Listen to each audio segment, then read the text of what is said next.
மகாவிஷ்ணுக்கு ஏன் துளசி மாலை அப்படின்னு ஒரு கேள்வி கேட்டிருக்காரு. நான் பதில் சொல்றேன். திருப்பிக்கிட்டு நானும் நல்லா கேள்வி கேட்கிறேன். நான் நல்லா கேட்பேன். நீ வேற எப்ப நல்லாவே கேட்பேன்.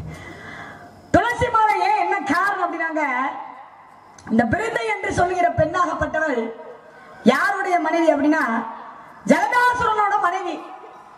இந்த பெண்மணி வாங்கின சாவம் என்ன, வரம் என்ன அப்படின்னா, தந்தாரத்தை விட்டு பிரதாரத்தை வச்சுக்க கூடாது. தன்னுடைய கணவரை விட்டுட்டு அடுத்தவருடைய ஆடவனை ஏறெடுத்து கூட பார்க்க கூடாது. அப்படி ஏறெடுத்து பார்த்தா இந்த பிருந்தை என்ற பெண்மணியோட கற்புத்தன்மை அழிந்து விடுமா.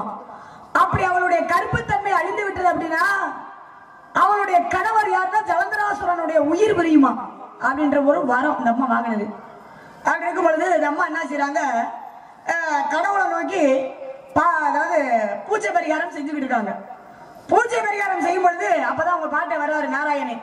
எப்படி வர்றாரு, எப்படியாவது ஜலந்தராசுரனை அழிக்கணும் அப்படின்ற ஒரு சூழ்ச்சத்தோட சிவபெருமான் இட்ட கட்டளை தான் இது. எப்படி வர்றாரு அப்படின்னா, ஏன்னா இந்த ஜலந்தராசுரன் அரக்கன் அல்லவா, இவனை எப்படியாவது அழிக்கணும். இவன் யாரு அப்படின்னா சிவபெருமானுடைய புள்ளதே அந்த ஜலந்தராசுரனே. அப்ப இந்த பிள்ளைய எப்படியாவது நம்ம அழிக்கணும் அப்படின்ற ஒரு காரணத்தினால மகாவிஷ்ணு பாட்டை அவங்க நாராயணன் பெருமாள் அனுப்புறாரு. மகாவிஷ்ணு வர்றாரு. வரும்பொழுது எப்படி வர்றாரு அப்படின்னா ஜலந்தராசுரமணிய உருவத்தை மாற்றி வர்றாரு. அப்படி வருகின்ற பொழுது இந்த அம்மா பூஜை பரிகாரம் செய்து கொண்டிருக்கும் பொழுது இப்படி நிமிர்ந்து பார்த்திருக்காங்க. தன்னுடைய கணவர் வந்துட்டார் அப்படின்னோடனே பாத பூஜை பண்ணிக்கிட்டு இருக்கும் பொழுது தன்னுடைய கணவர் வந்துட்டாரேன்னு அந்த அம்மா அப்படி நிமிர்ந்து பார்த்திருக்காங்க. நிமிர்ந்து பார்த்த உடனே அந்த அம்மாவுடைய கற்புத்தன்மை அழிந்து விட்டலாம். ஏன்னா மகாவிஷ்ணு வந்தவர், மகாவிஷ்ணு வந்து ஜலந்தராசுரனா வந்தவர்.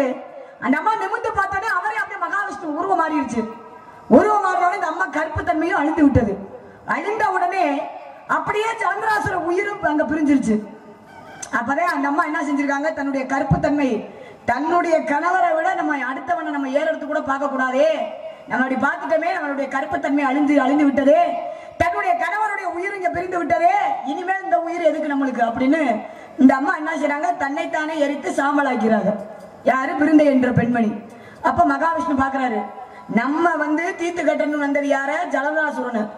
ஆனா பாவம் இந்த பெண்மணி, இவ என்ன செய்வா, இவ இப்படி இறந்து கிடக்காளே, இப்படி சாம்பல் ஆயிட்டாலே அப்படின்ட்டு இதுக்கு ஏதாவது ஒரு சாப விமோச்சனம் அடையணும், சாப விமோச்சனம் வாங்கணும்ன்றக்காக இவர் என்ன செய்யறாரு அப்படின்னா நேர் எங்க போறாரு, மகாவிஷ்ணு கைலங்கிரி போறாரு. அங்க போகின்ற பொழுது சக்தியை பார்த்துட்டாரு. சக்தி வந்தோடனே என்னன்னா வந்துட்டீங்களே என்னன்னா அப்படின்னோடனே நடந்த விஷயத்த சொல்றாங்க. எப்படியாவது நான் சாப விமோச்சனம் அடையணும் அப்படின்னு மகாவிஷ்ணு அந்த பெண்மணிகிட்ட சொல்ல, யார்கிட்ட, சக்திகிட்ட சொல்ல, பார்வதி தேவியார்கிட்ட சொன்ன உடனே அப்பதான் நடந்த விஷயத்த சொன்ன நம்ம என்ன செய்யறாங்க, அவனுக்குள்ள இருக்கிற விதைகளை எடுத்து கையில கொடுக்குறாங்க. யாரு கையில, மகாவிஷ்ணு கையில கொடுத்து இந்த விதைகளை வந்து அந்த சாம்பல், அந்த எரிந்த சாம்பல்ல போய் தூவு, அதே போல இந்த தண்ணீரை போய் அந்த எரிந்த சாம்பல்ல போய் தெளினா அப்படின்னு கொடுக்குறாங்க. யாரு, பார்வதி தேவியார். மகாவிஷ்ணு வாங்கிட்டு வர்றாரு. வாங்கிட்டு வந்து அந்த பிருந்தை என்ற பெண்மணி சாம்பலா இருக்காலும் அந்த சாம்பல்ல போய் அந்த விதைகளை அப்படி தூவுறாரு. தூவி விட்டு அந்த தண்ணியை வந்து தெளிக்கிறாரு. அப்படி விதைகளை தூவின உடனே, தண்ணியை தெளித்த உடனே அங்கிருந்து வந்தது பாருங்க துளசி செடி. அதுல இருந்து துளசி செடி கிடைத்தது. அப்ப மகாவிஷ்ணு பாக்குறாரு, இந்த பெண்மணியினால் அந்த பெண்மணி இறந்ததுக்கு காரணம் நாம தானே, இந்த பெண்மணி உருவத்தில் இந்த பெண்மணி சாம்பல்ல இருந்து இந்த துளசி செடி வந்ததே, இந்த துளசியவே நம்ம கழுத்துல மாலையாவே அணிதினமும் அணிஞ்சுக்கிறோம் அப்படின்ற ஒரு காரணத்தினாலதான் அந்த துளசி செடியவே எடுத்து மாலையாக தொடுத்து மகாவிஷ்ணு அவர் கழுத்திலே சுட்டாரு. இதுதான் அதனுடைய காரணம். உண்மையா ஏத்துக்கோங்க, இதுல மறுப்பு எதுவும் இருந்தா பேசுங்க, எதுக்கு எப்பயுமே தயாரா இருப்பீங்க. சொன்ன பதில அப்பட்டமான பொய் இல்ல சொல்லிட்டேன். அபண்டமான பொய் இல்லம்மா, இல்ல அப்பட்டமான பொய் இல்ல, பொய் இல்ல, அதான் சொல்றேன். உண்மை அதான் சொல்றேன், பொய் இல்லைன்றேன். இப்ப வார்த்தைகள் நீ சொன்ன போது அப்படி இனிக்க பண்ண கசக்குதா, பொய் இல்லைன்னு சொல்ல வரேன். பாருங்களேன், அதனால பகவானுடைய ஒட்டுமொத்த திருநாமத்தையும் சொல்லக்கூடிய பயன் எப்படி ஒருத்தர் கிடைக்குமோ, அது போல ஒரு துளசி செடியில் இருக்கக்கூடிய ஒரு துளசி இலையை எடுத்து வழிபட்டோம்னா அதுக்குரிய பயன் கிடைக்குமா. அதனால துளசிக்கு அவ்வளவு ஒரு மகத்துவம் உண்டு. அப்ப இப்படி சூப்பர் சூப்பர், நீங்க கை தட்டுறீங்களா? கை தட்டுமா? ஆமா, சூப்பர் சூப்பர்ன்றீங்க. கையை தட்டி விடுங்க, இல்லாட்டி வகுத்தறிச்சல நம்ம செத்து போய் ரசிக்கிறோமா. நல்லா பேசுறீங்க. இப்ப நான் இன்னொரு ஒரு விஷயம் கேட்கலாம். இன்னொரு சின்ன கேள்வி. நீ இன்னும் உன பிரச்சனை முடியலையா? என்ன உன பிரச்சனை? பிரச்சனையா அதுதான். இப்ப கேட்கிறேன் பாருங்க. ஒரு குதிரை கதை ஒண்ணு கேட்கலாம்னு நினைக்கிறேன். பள்ளிநாயகா, ஒரு வாழ்க்கையில எந்த சம்பவத்தை அடிப்படை போகணும் எனக்கு 1000 வேலை இருக்கு. நான் வந்த காரணம்னு சொல்லணும். அதுக்காக வேலை இல்ல, கொஞ்சம் பொறுங்க. அந்த கதையை கேட்டாதான் எனக்கு மனசு ஆறும். ஆறுமா? மனசு ஆறுற மாதிரியே சொல்லுங்க. வேற ஒண்ணும் இல்ல, பொழுது போயிட்டு இருக்கு. குதிரை கதை, எருமை கதை. இரியா, குதிரை கதைன்னு என்ன? இதுதான் அடுத்த யுகத்துல நடக்க போகுதுன்ற ஒரு சின்ன கதை. இதுக்கு பதில் சொல்லுவீங்கன்னு நினைக்கிறேன். என்னப்பா கேட்கலாம்ல? ஒரு குதிரை விற்பனையாளர் என்ன செய்யறாரு? குதிரை வியாபாரி இருக்காரு. அப்படி இருக்கின்ற போது இந்த தர்மன் மகாபாரதத்தில் இருக்கக்கூடிய பாண்டவர்கள், பாண்டு புத்திரன் யாருன்னா தர்மன், பீமன், அர்ஜுனன், நகுலன், சகாதேவன். இந்த ஐவருல அதாவது நகுலன், அர்ஜுனன், நகுலன், சகாதேவன் இந்த 3 பேர் என்ன செய்யறாங்க அப்படின்னா குதிரை வாங்குவதற்காக சந்தைக்கு போறாங்க. சந்தைக்கு போகின்ற பொழுது ஒரு அழகான குதிரையை பார்த்துறாங்க. குதிரையை பார்த்த உடனே குதிரை மேல ஆசைப்பட்டாங்க. யாரு முதல்ல போனது? யாரு? நகுலன் ஆகப்பட்டவர். நகுலன் வந்து குதிரை போட்டியில கெட்டிக்காரவர். அப்ப நகுலன் போய் குதிரை மேல ஆசைப்பட்டாரு. வியாபாரிட்ட கேட்கிறாரு, ஐயா வியாபாரி, இந்த குதிரை அழகா இருக்கே, இந்த குதிரையோட விலை என்னன்னு கேட்க. அப்ப கேட்ட உடனே வியாபாரி என்ன சொல்றாரு, தம்பிங்க வாங்க தம்பி, உங்களுக்கு குதிரை வேணுமா? குதிரை மேல ஆசைப்பட்டீங்க, உங்களுக்கு குதிரை வேணும் அப்படின்னா நான் கேட்கக்கூடிய கேள்விக்கு பதில் சொல்லுங்க அப்படின்னு. என்ன கேள்வி கேட்க போறீங்க? நீங்க கேள்விக்கு பதில் சொன்னீங்கன்னா உங்களுக்கு இலவசமா கொடுத்துறேன்னு கேள்வியை கேட்டுறாரு. என்ன கேள்வி? ஒரு பெரிய கிணறு, பக்கத்துல 7 சிறிய கிணறு. இந்த பெரிய கிணறுல இருக்கிற தண்ணீரை கொண்டு போய் 7 சிறிய கிணறுல விட்டு நிரப்பலாமா? அதே 7 சிறிய கிணறுல இருக்கிற தண்ணீரை எடுத்து பெரிய கிணறுல விட்டு நிரப்ப முடியவில்லை அப்படின்னு கேட்டாரு. யார்கிட்ட? நகுலன்ட்ட. என்னடா ஒரு மாதிரி நிக்கிற? பதில் சொல்றடே, பதில் சொல்றா பதில. யார கேக்குற? சொல்லுவேண்ணா, எனக்கு நீங்க பெத்த அப்பா மாதிரி. உன்னைய மாதிரி மகர்தான் மருந்து வச்சுதான் கொள்ளணும். எப்படி ஒரு பிள்ளை எனக்கு உண்மையிலே அங்க சொல்லுமா, கதையை சொல்லுமா. அப்ப இருந்தா அம்மிக்கால தூக்கி போட்டு அன்னைக்கே க்ளோஸ் பண்ணிடுது. உங்களை சொல்ல மாட்டேன்ப்பா. என்னப்பா பதில் தெரியல, இவனுக்கு தெரியல. அங்கிட்டு இங்கிட்டு சுத்திக்கிட்டு தெரியா? பதில் தந்தாதான் சொல்லியிருப்பால. நகுலன் பேர் இருக்காளே அவனுக்கு? நகுலன். அடுத்து சகாதேவன் போறேன். எனக்கு பதில் தெரியல. சகாதேவன் போறேன். சகாதேவன் குதிரையை பார்த்துறியா? ஆசைப்பட்டுறியா? குதிரையை ஆசைப்பட்டு இந்த குதிரையோட விலை என்னன்னு வியாபாரிட்ட கேட்கிறியா? வியாபாரி சொன்னாரு, தம்பிங்க வாங்க, இந்த குதிரை வேணும்ன்றீங்க, குதிரை வேணும்னா ஒரு சின்ன கேள்வி கேட்பேன், அதுக்கு பதில சொல்லுங்க.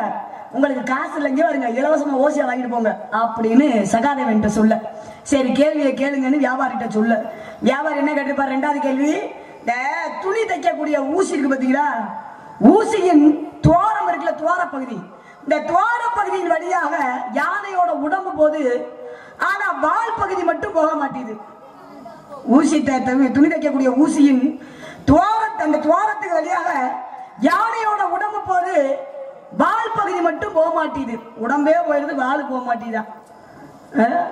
இதுக்கு என்ன பதிலடே சொல்ற? எல்லாம் ஒரு மாதிரி இருக்குது. ஒன்னே தான்டா டே சொல்ற பதில சொல்றேன். கைய பறக்க உடிச்சு ஓடினா வச்சு இல்ல சாமி. யார் சொல்லிக்கிறீங்க முத? அந்த சகாதேவன். சகாதேவன் உங்க பேர் சொல்லுவனா? நீங்க என்ன பார்த்தா அப்பா மாதிரி. அதுக்கு அப்படி கூட சொல்லிக்க, அப்பேன்னு கூட சொல்லாத. கேளா அப்பா கிடைச்சா சொல்லுங்க இருக்கும். சகாதேவனை கேட்றாங்க. அடுத்து இந்த அர்ஜுனன் இருக்கானே, அர்ஜுனன் பேர் 10ன்னு வாங்கி, இந்த ஜெயபாரதி பேர். இவனுக்கு இருக்கிற திமுரு பேர் தான் அர்ஜுனன் சொல்லியாச்சுல. அப்புறம் என்ன ஜெயபாரதி? ஜெயபாரதி ஒரு பேர் சொன்னா போதும். ஆனா அறிவேட்டவனே ஜெயபாரதிப்பா காரே சொல்ல மாட்டேன். அவனை போல ஒரு ஆளை பார்க்க முடியாது பாரதத்துல. சொல்லுவேன் சாமி, உள்ளுங்க இருந்துட்டு. இல்ல நான் ஜெயபாரதி பண்ணு, அர்ஜுனனை சொன்னேன், உங்களை சொல்ல மாட்டேன். ஆக பாருங்களேன், அர்ஜுனன் பாக்குறியா, எப்படியாவது இந்த குதிரையை அடைஞ்சு போடணும், குதிரையை வாங்கிடணும் அப்படின்னு. குதிரையை வாங்கிருந்து ஆசைப்பட்டுட்டேன். குதிரை மேல ஆசைப்பட்டேன்னு வியாபாரிட்ட போய் கேட்கிறியா? வியாபாரிட்ட இந்த குதிரை மேல ஆசைப்பட்டேன், குதிரையோட விலை என்னன்னு. அப்படிங்கவா, உனக்கு காசு கிடையாது, ஓசி இலவசமா எடுத்துக்கோ, நீ கேள்விக்கு பதில மட்டும் சொல்லு அப்படின்னோடனே ஒரு வயல் அமைச்சிருக்காங்க. வயல்ல வந்து பயிர் அமைச்சிருக்காங்க, அதுக்கு வேலி போட்டிருக்காங்க. ஆனா வேலி போட்டிருக்காங்க, உள்ள இருந்த பயிரை காணா, வேலி மட்டும் அப்படியே இருக்கு. அது எப்படியா வேலி அப்படியே இருக்கு, உள்ள இருக்கிற பயிரை காணாம என்ன? என்னடா டே ஜெயபாரதிப்பா, உன்னே தான்டா சொல்றா டே சொல்லுடா. தெரியுமா உனக்கு கலையரசி, உனக்கு கட்ட இசைக்கு மட்டும் வச்சிருக்கீங்க வச்சிட்டு இருக்காத, நல்லா இருக்காது. யார் சொல்லிருக்கீங்க? சாமி கலி சாவித்திரி செத்ததே ஒன்னானதே. சிவாஜி சிவாஜி கணேசன் செத்ததே ஒன்னு தெரிஞ்சு வச்சல. நடிப்பு அங்கிட்டு வச்சுக்க சரியா? பதில சொல்றா டே சொல்றா. பதில கடைசி வரைக்கும் சொன்னானா சொல்லலையா? இவனுக்கு தெரியல. யாருக்கு தெரிஞ்சாதான் இவன் சொல்லிருப்பானே. யாருக்கு தெரியல? ஜெயபாரதி பந்தியா அர்ஜுனனுக்கு. அவன்யா அர்ஜுனன் தான் ஜெயபாரதி. சரி தெரியல அவனுக்கு. தெரியல உடனே நேரா எங்க போறாங்க? 3 பேர் எங்க போயிடுறாங்க? தர்மன்ட்ட போய் அண்ணாட்ட போய் கேட்கிறாங்க இதற்கு என்னதான் பதிலா இருக்கும். ஆனா நீங்க சொல்லுங்கன்னு 3 கேள்வி அங்க விளக்குறாங்க.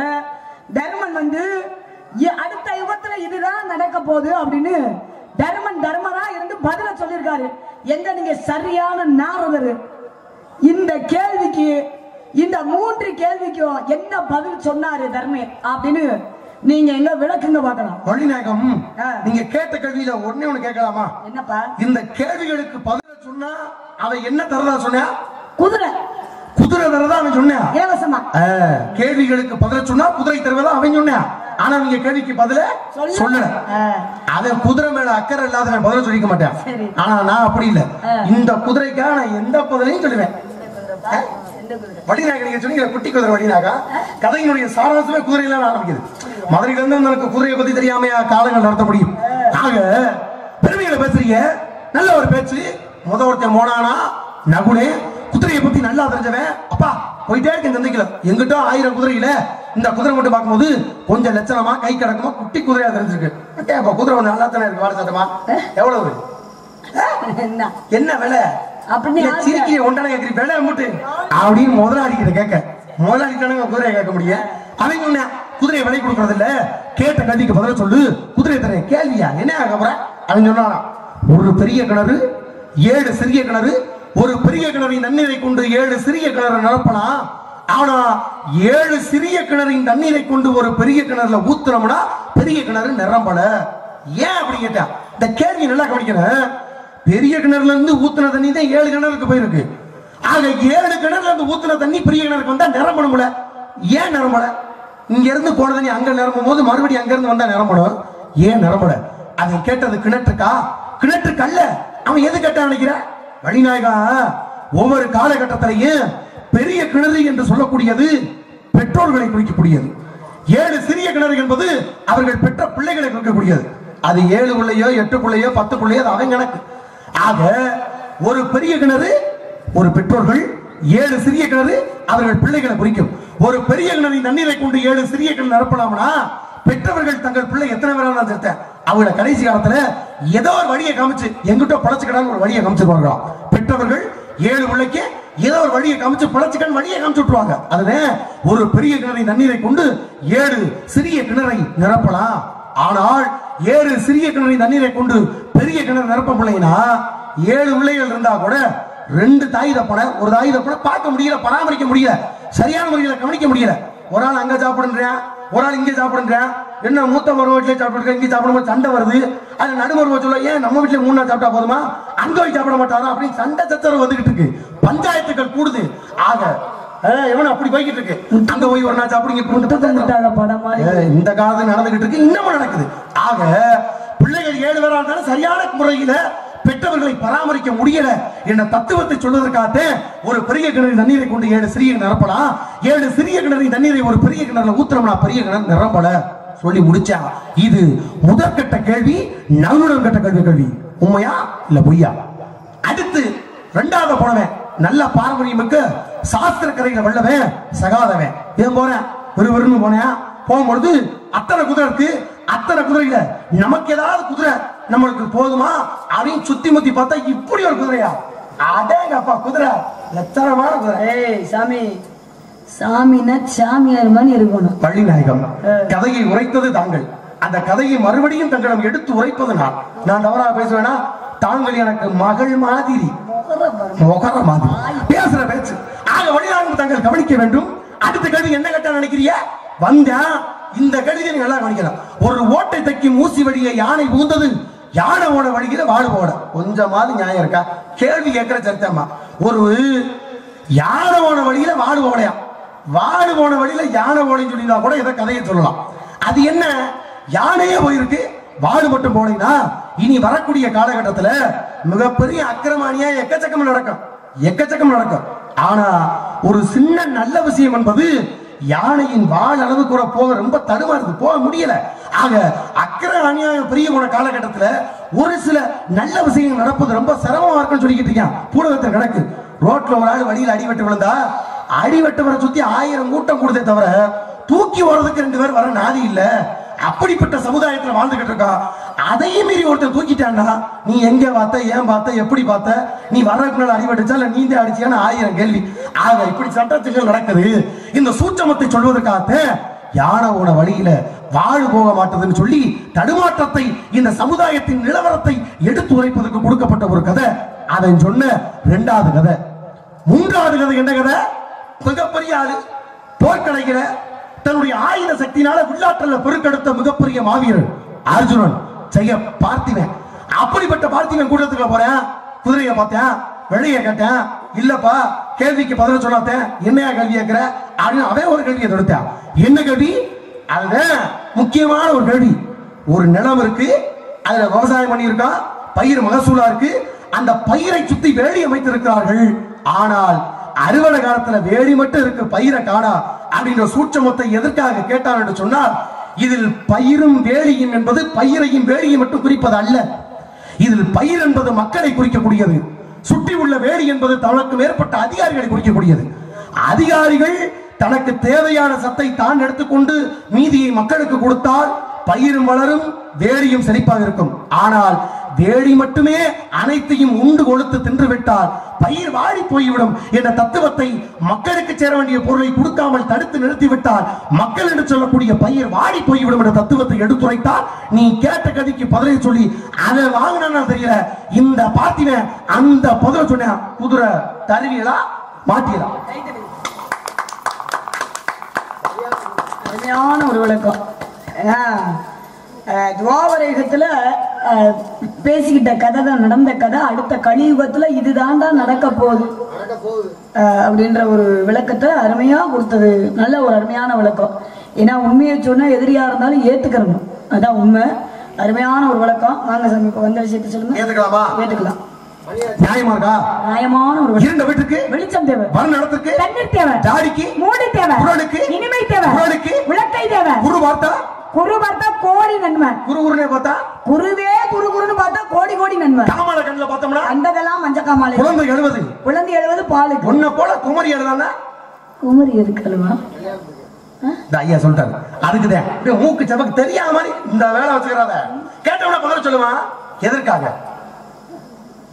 நீ தானே சொன்ன ஒரு வீடு இருந்து வச்சுனா என்னதை வைன? வெளிச்சம் தேவை. ஒரு நிலம் வறண்டு வச்சுனா தண்ணீர் தேவை. இந்த மாதிரி பெண் மூஞ்சியெல்லாம் சோர்ந்து வச்சுனா சோர்ந்து போக சோர்ந்து போக கூடாது. அப்படிப்பட்ட பெருமையை உன்னை சேர்ந்து போக கூடாதுக்காக நீ வாழ்ந்து காட்டும் மாப்பிள்ள பார்த்து வந்திருக்கேன். மாப்பிள்ள மாப்பிள்ள அப்படின்னு கால ஆண்டாரு. இந்த நல்ல காலம் கண்டு உனக்கு ஒரு மாப்பிள்ளை வெளிநாயகம். மாப்பிள்ள அழகா இருப்பாரா? அழகா, பேரு அழகன் பெருமா. அன்பானவர், பண்பானவரா, பண்பு மிக்கவர், பாசமானவரா, பாசத்துக்கு சொந்தக்காரர், நேசமானவரா, நேசத்துக்கு உதவி. அப்பேற்பட்ட ஆளா? அப்படிப்பட்ட ஆளை உமக்கு பார்த்து வந்திருக்கேன். ஆக பருவம் என்பது சித்திரமாகும். ஆமாங்க. அது பாதுகாப்பது பத்திரமாகும். அது வருவது ஒரு முறை சாஸ்திரப்படி, வர்ற தவறினா அது உபத்திரியம் முடியுங்க. அந்த உபத்திரியத்துக்கு ஆளாக கூடாது. அந்த உபத்திரியத்துக்கு போக மட்டும் உன்னை சரித்திரத்தை நான் மாத்த போறேன். ஆக நீங்க மாப்பிள்ள பாத்துறீங்க. மாப்பிள்ளையோட பேரு ஊரு யாரு அப்படின்றத எடுத்து. உலகத்துல மாப்பிள்ள ஒரு ஆளா இருந்தா பேர் வேற இருக்கும், ஊர் வேற இருக்கும். ஆனா ஊரும் பேரும் ஒரே உள்ள மாப்பிள்ள இந்த மாப்பிள்ளைய இருக்க. அப்படிப்பட்ட பொண்ணான மாப்பிள்ளை யார் என்ற விவரத்தை உனக்காக நான் எடுத்துரைக்கிறேன். தாங்கள் கேட்டுக்கொள்ளுங்கள். சுப்பிரமணிய சுவாமி என்பான், கந்த சுவாமி என்பான், புகநாதன் என்பான், சக்தி வடிவேலன் என்பான், சண்முக சுந்தரம் என்பான், பால தண்டாயுதவாணி என்பான், பக்குவ வடி மாணவனாம். எப்படிமா இருக்கு? சொல்லுங்க. நல்லா இருக்கா? நல்லா தான் இருக்கு. இருக்கணும்ல. யாரு நினைக்கிற? இதெல்லாம் என்னுடைய குலக்கடவுள சொல்றீங்க. சொல்லுங்க சாமி. பரவனுக்கும் மல்லிக்கும் கல்யாணம், அவனில் உள்ள தேவரசா பார்த்தடும். பரவனுக்கும் மல்லிக்கும் கல்யாணம், அவனில் உள்ள தேவரசா பார்த்தடும்.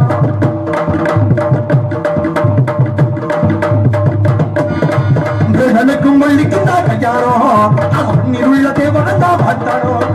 உலக முகல் போட்டுகின்ற குமரமா, முருகனுக்கே மறந்து கொண்டா புறமம்மா.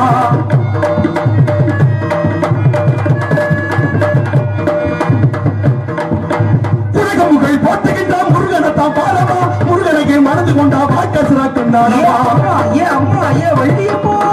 உலக முகல் போட்டுகின்ற முருகனத்தான் பாலமா, முருகனுக்கு மறந்து கொண்டா வாழ்க்கை சிறக்கின்றானம்மா சொக்கநாதர் அம்சமான முருகமா ஆத்தா சொக்கநாதர் அம்சமான முருகமா முருகனுக்கு மனது கொண்டா பருவ வந்து சேருமா சின்ன சின்ன முருகையா சிங்கார முருகையா சின்ன சின்ன முருகையா சிங்கார முருகையா கொஞ்சி கொஞ்சி தமிழ் பேசும் செந்தூர் வடிவேலனவள் கொஞ்சி தமிழ் பேசும் செந்தில் வடிவேலனவள்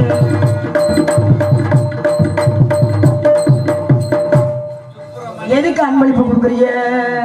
அன்பளி கொடுத்த ஐயாவுக்கு மிக்க நன்றி. மாப்பிள்ளை யாருக்குன்னு நாட்டுக்குள்ள கேளு. யாரு அன்பளிப்பு கொடுத்தாரே வள்ளல். மாப்பிள்ளை யாருக்குன்னு நாட்டுக்குள்ள கேளு. குன்றக்குடி குன்றக்குடி குமரன் தான் உனக்கு எத்தா அழகு. மாப்பிள்ளை யாருக்குன்னு நாட்டுக்குள்ள கேளு. குன்றக்குடி குமரன் தான் உனக்கு எத்தா அழகு. திருமணத்தை நடத்தி வைக்கும் பெரிய முனிவை யாரம்மா? திருமணத்தை நடத்தி வைக்கும் பெரிய முனிவை யாரம்மா? ஜெகமாற்றும் சம்மணி குட்டி ஜெகமாத்திவனும் தானம்மா. சம்மணி குட்டி பத்தவன குத்துமா வரை இருமா ஜெக பார்த்திவனும் தானம்மா. சின்ன சின்ன முருகையா சிங்கார முருகையா கொஞ்சி கொஞ்சி தமிழ் பேசும் செந்தூர் வடிவேலனவள்.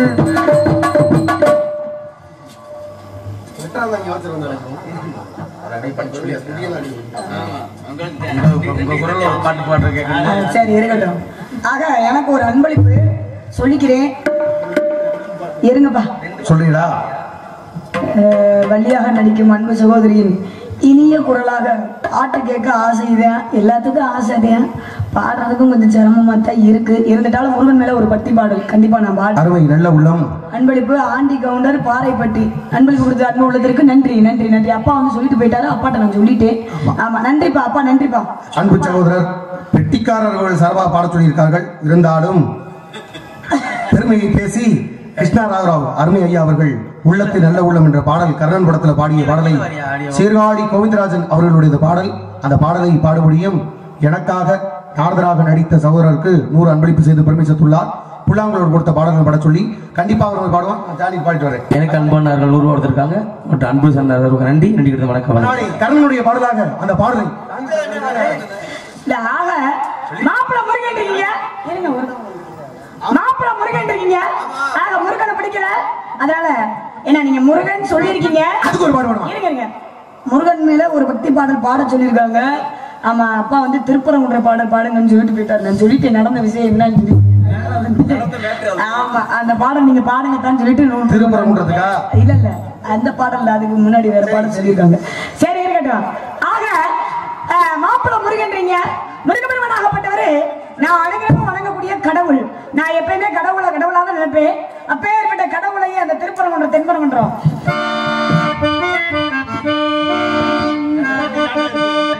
திருப்பரங்குன்றத்தில் நீ செறித்தாய் முருகா திருத்தணி மலை மீது எதிரொலிக்கும். திருப்பரங்குன்றத்தில் நீ சிரித்தாள் முருகா திருத்தணி மலை மீது எதிரொலிக்கும். திருச்செந்தூரிலே வீராடும் உன் திருப்புகழ் பாடியே கடலாடும். திருப்பரங்குன்றத்தில் நீ சிரித்தாய் முருகா திருத்தணி மலை மீது எதிரொலிக்கும்.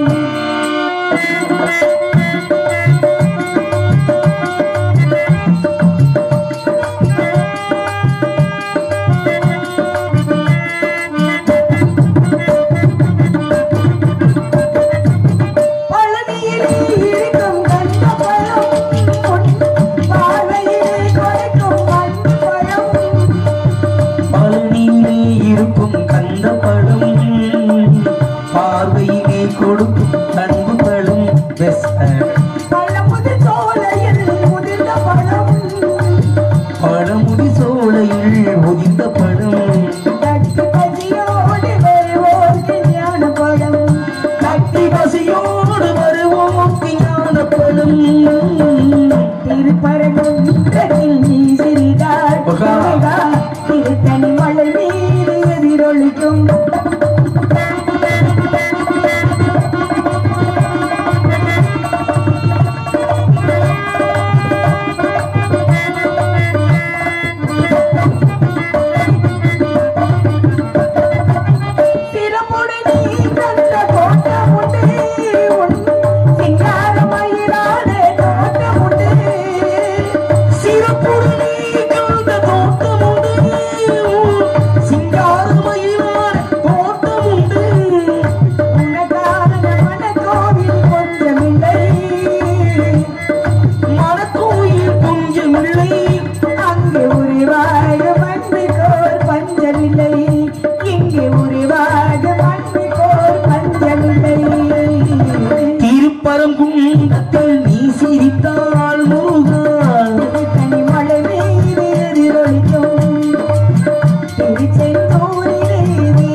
இருக்கணுமா அள்ளு பகாடும் இந்த